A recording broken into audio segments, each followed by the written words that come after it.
How's it going, guys? Crazy Boy here, and welcome back to another Dead by Daylight video. Today, guys, we're going to be doing my usual patch notes reading. So, before some of you think I'm dead, I'm not. Surprise. But anyways, Behavior's back at it again. They have a new chapter coming out. Chapter 15. Chains of Hate. Chains of Hate introduces a new killer, the Deathslinger, a new survivor, Zarina Kassir, I probably butchered that name, and a new map, the Dead Dog Saloon, Glendale Grave. And in this video, like I said already, I'm going to be covering the changes and the new content in the update when it goes live in about 2 weeks.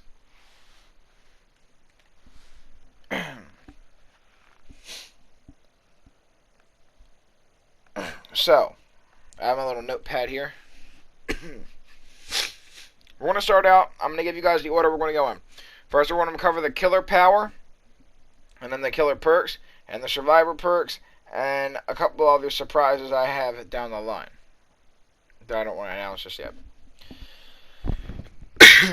Okay. So the killer power is called the Redeemer. The Deathslinger's ingenuity affords him the ability to reel in bounties with a unique invention, a heavily modified hybrid rifle that replaces conventional ammo with a razor-sharp spear affixed to a chain. Press and hold the power button to aim down sights. Press the attack button to shoot a spear that can lodge itself in a survivor, allowing them to be reeled in towards you against their will. So basically, his ability is a harpoon gun. How I feel about this, I'm not sure. It kind of sends mixed messages, because we've joked for the longest time they would put a killer with a gun in Dead by Daylight, and now they just did. So we'll see. Reel. When a survivor is speared by the Redeemer, press and hold the power button to reel them in towards you. Survivors may struggle against the chain or use the environment to pressure the chain to break. Doing so will result in briefly stunning the Deathslinger, as well as pulling the survivor into the injured state and applying the deep wound effect. Using a basic attack while a survivor is speared will break the chain without applying a penalty to either the Deathslinger or the survivor, assuming that attack doesn't hit the survivor. Successfully hitting a survivor with a basic attack while they're speared will also apply the deep wound status effect. Now, my question with this, based on how good he'll be, does it down? Because obviously if you're applying deep wound, it's going to do damage. It puts them in injured from healthy. But if they're injured, does it just apply deep wound, or can you down them? Because I know there's an add-on that lets you down them. But I don't know if you're going to be able to down them while they're injured. I really hope so, otherwise his ability is kind of going against itself. And then reload. The Redeemer must be reloaded after every shot before it can be fired again. Press and hold the active ability button to reload the Redeemer. This is important. The harpoon gun has a range of like 18 meters, and it isn't the fastest thing in the world. It's not instantaneous that you're going to hit them, like Huntress's hatchets, kind of. It's going to require practice, and if you fuck up, it's more punishing because you have to reload. So, now we're going to move on to killer perks. I'm going to be going in order from left to right, unlocking from level 30 to level 40 as teachables. His first perk is Gearhead. After hitting a survivor 2 times with your basic attack, Gearhead activates for 35, and then I believe 40 or 45 seconds, but none of these times are 100% so for the killer perk, so don't quote me on it. Each time a survivor completes a skill check while repairing, the generator will be revealed by a yellow aura for as long as it is being repaired. So this is like a combination of Discordance and... Actually, no, it's just Discordance, basically. It's like a better version of Discordance that you have to work for. His second perk is called Dead Man's Switch. You become obsessed with one survivor. After hooking the obsession, Dead Man's Switch activates for the next 35, 40, 45 seconds. Once again, not sure on the times. While activated, any survivor stops repairing a generator before it's fully repaired, causes the entity to block the generator until Dead Man Switch's effect ends. Affected generators are highlighted by a white aura. So 2 gen perks.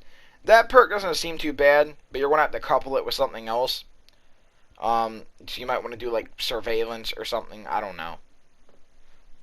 You're going to have to experiment with that one. And his final perk, which is his best perk by a long shot, Hex Retribution. Any survivor who cleanses a dull totem will suffer from the Oblivious status effect for 35, 40, 45 seconds. If any Hex totem is cleansed, including this one, the auras of all survivors are revealed for 10 seconds. That's going to be really fun on like a Hex Spirit build. It's going to be really good.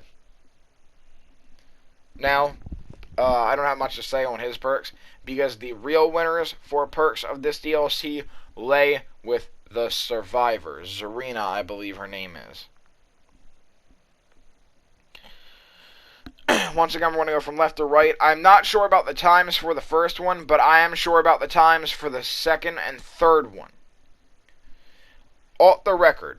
Once you're unhooked or escape from the hook, Alt the record activates for 60, 70, 80 seconds, I'm assuming. I'm not sure on this perk. I'm sure on the other two. While Alt the record is active, your auras will not be shown to the killer, and grunts of pain caused by injuries are reduced by 100%. So it's like Discordance meets Iron Will, but just for getting off the hook. So you're essentially combining 2 perks for the ability to not be able to use those perks whenever you want. So it's the convenience of having 1 perk, but for a limited time. Which is kind of stupid. I don't see this perk being very useful, in my personal opinion. Other people might find more use in it than I do for it. Her next perk, which is really interesting, Red Herring. After repairing a generator for at least 3 seconds, it will be highlighted to you with a yellow aura. The generator stays highlighted until it is fully repaired or you repair a new generator or enter a locker. Entering any locker will trigger a loud noise notification for the killer at the highlighted generator's location. This effect can only be triggered once every 180 or 60 seconds. This is going to be a phenomenal perk. Because you can go, if you spawn in, you can work on a gen. Actually, it's better, that's the obvious example. Let's use late game, for example. Say you are a runner. Your friend is a gen rusher. It's only the 2 of you left. You only have 1 gen done. You have it around 50%-ish, but he keeps coming back because he's patrolling the 2 closer gens to look. You need to get him away. Unlike Adam Francis's diversion, it works at an unlimited range. It just has a cooldown. So, if he won't chase you because he knows you're the runner and he's constantly looking for your friend who's a gen rusher, your friend can't be seen because he can't run, you can use this perk. Start working on that gen, sneak over to the other side of the map where your friend's working on the gen, hop in a locker, he'll go over there, and then you can work on that gen with your friend and you can get it finished. So this is a real deception perk, and I feel like it's going to cause a lot of problems for a lot of killers. For the people, this one a lot of killers are not going to like. For the people is only active while at full health. Press the active ability button while healing another survivor without a medkit to instantly heal them from the dying to injured state or the injured state to the healthy state. You become injured and receive the broken status for 110, 100, or 90 seconds. After this, you become the obsession, and equipping this perk decreases your chances of being the killer's obsession at the start of the trial. So, this is essentially insta-heal in perk form with a trade-off on your end. You're trading one of your health states to instantly heal someone one of their health states. It's the insta-heal, but more balanced.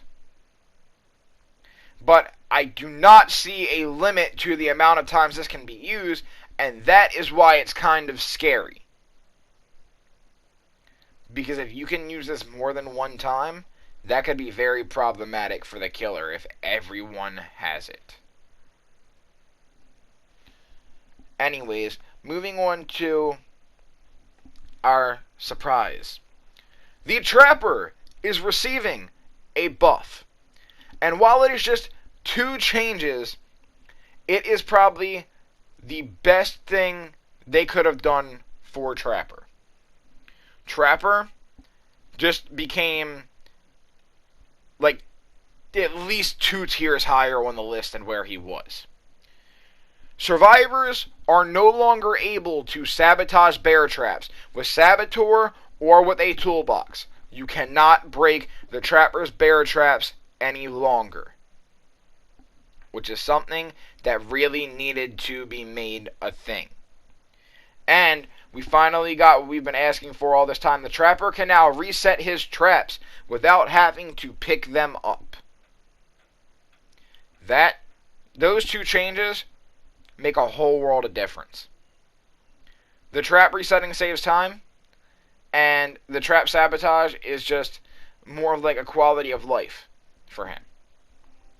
Additionally, hook sabotage skill checks have been removed, and killers can no longer hook a survivor on a hook that is being sabotaged. Hooks can still be sabotaged with Saboteur or with a toolbox. Item and add-on changes. Toolboxes will now repair fewer charges of a generator, but they have a greater speed boost. And the chances of getting a skill check while using a toolbox on a generator is now doubled compared to what it used to be. When a survivor reaches 0 charges on an item, now instead of the item depleting, they may keep it. If they manage to escape with the item, the charges will be automatically refilled. A dropped item with 0 charges will work the same as an item with charges and can be picked up by any survivor at any time. So, what this means is if you have less than 10% of a charge left in your item and you're hit with Franklin's Demise, you can still pick up your item now. It will no longer deplete. And honestly, that's just an amazing change. I really appreciate the devs doing that. However, there is a catch with this.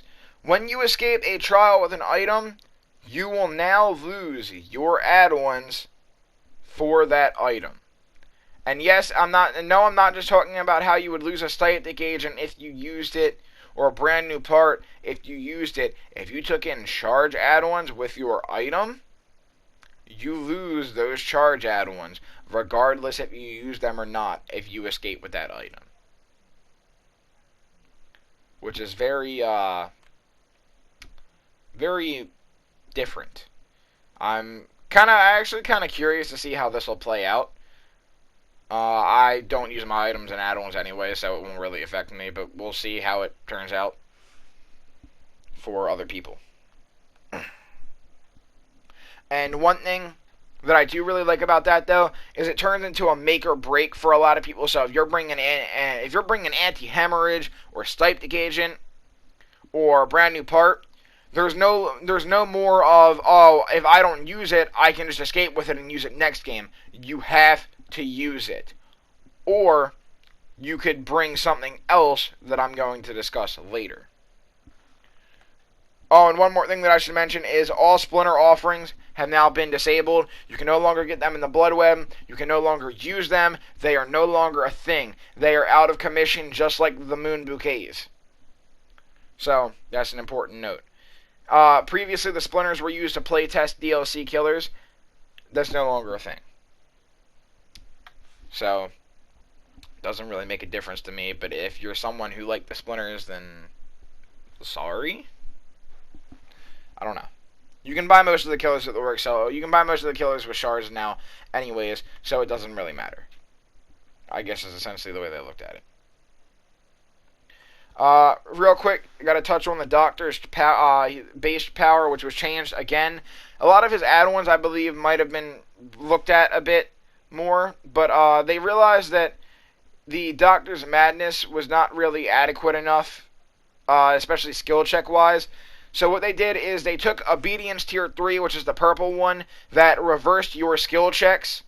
So instead of spinning, this is going to look weird from my perspective, instead of spinning counterclockwise like they should, instead of spinning clockwise like they normally do, they would spin counterclockwise. That probably is the wrong direction on camera because I'm facing a different way.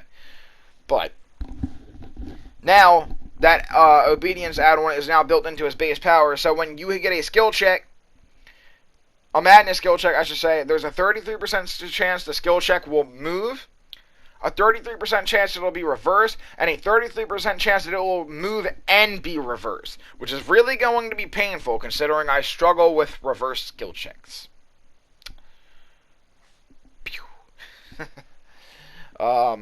Anyways, Obedience Tier 3, because obviously they need to fit their add-on requirement, is now going to be replaced with the Scrap Tape add-on, which was previously removed, and I have no idea what that does. So, I guess we'll find out. And finally, the last thing that we have to touch on is perk changes. There's only two, both on the Survivor side, as far as I know. Saboteur is the first perk that's being changed, obviously, because they're changing saboing as a whole. You can now see hook auras in a 56-meter radius from the pickup spot if a survivor is being carried. Sabotaging a hook without a toolbox now takes just 2.5 seconds, so it's almost instantaneous. However, the sabotage action has a 60-second cooldown, which I'm assuming it's 60, 50, 40 seconds, but I don't know. And basically, this is going to be interesting because I'm pretty sure by no sabotaging, I mean with a toolbox as well. So if you choose to have 4 people run this, you have to really pick and choose when you want to use it, because yes, you can use it again, but if you're not good at running and someone goes down before you can reuse it, it's not good. Also, you're probably going to have someone running Boil Over, or Yui's perk that allows you to get out of the grasp. I'm not quite sure what it's called. Or someone will have to be running, oh god, I'm drawing a blank here. Someone else will have to be running Saboteur for it to be useful, because there's hooks everywhere. So we'll see how it goes. And then, as I was saying earlier with the item add-ons, there is something that you can now bring in. There is now a perk you can bring in to make sure you keep your item add-ons should you not wish to lose them. And that is Ace in the Hole. Because Ace in the Hole now grants you the ability to keep your items, your add-ons for your items, assuming you escape from the trial with them. So, Ace in the Hole is getting a lot more use, which is actually really good, because Ace in the Hole is, like, pointless right now. They keep trying to make it better, but it still always kind of remain a mediocre perk, and I guess it still will be, because some people will essentially just chalk it up as a loss. I think the only time, like I said, the only time I can see people running that perk now is if they are using like an anti-hemorrhage and they're not sure they're going to be able to use it, so they'll throw Ace in the Hole in anyway. But a lot of people, they'd rather have their other perk like Decisive, Borrowed Time, Sprint Burst, whatever it may be, in its place. And that's all I have for the patch notes. Before I end the video real quick, I want to point out for the perks, the ones that I am certain of at least, please keep in mind that PTB is out right now, and it is not set in stone, the times, or his power, and everything is subject to change. However, a lot of this, the rough idea for the perks and stuff, will be the same. It's just the times mainly that change. So, with that being said, I hope you guys enjoyed this video. I hope you're looking forward to the Deathslinger and the new survivor, whose name I forget because it's so impossibly difficult to remember to pronounce, and the new map, as well as the Trapper rework. And let me know what you guys think down in the comments below. I'll see you in the next one. Peace.